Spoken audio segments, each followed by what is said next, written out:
Princess Charlotte has been compared to her late grandmother Queen Elizabeth II after impressing the public with her poise at the monarch's funeral. Queen Elizabeth died on September 8 and her state funeral occurred at Westminster Abbey on Monday.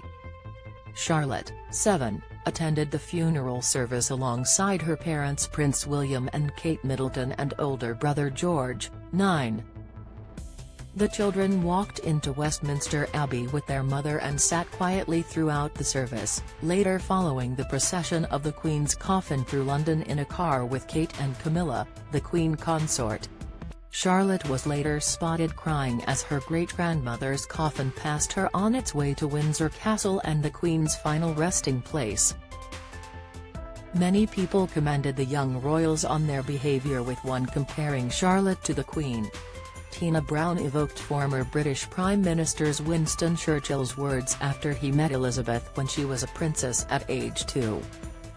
When Churchill first met the Queen at the age of 2, he commented on her extraordinary gravity and her poise. "And I do feel somewhat the same way about Princess Charlotte," royal biographer Brown said on CBS. Churchill met the then Princess Elizabeth at Balmoral Castle, where she died earlier this month, in September 1928.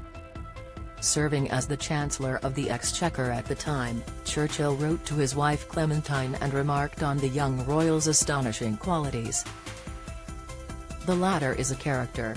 With an air of authority and reflectiveness astonishing in an infant," he wrote, according to historian Andrew Roberts in his book, Churchill, Walking with Destiny.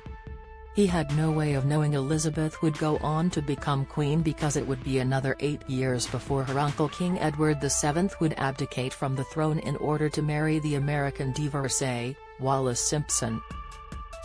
Edward's abdication led to her father becoming King George VI, and his oldest, Princess Elizabeth, immediately became the heir apparent.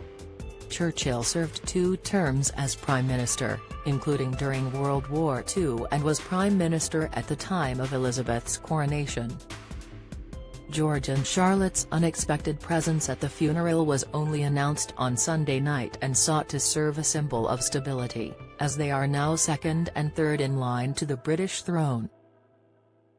Their attendance was suggested by senior palace advisers and would be favourable if only to reassure the nation of the order of succession, according to reports in The Guardian. Hundreds of people, including royalty, heads of state and other dignitaries, attended the Queen's funeral in London. Another private service will be held at the George VI Chapel in Windsor for family and palace staff on Monday afternoon. The Queen's coffin will be lowered into the royal vault after King Charles III drops dirt onto the coffin. She will be laid to rest alongside her father, mother, and sister.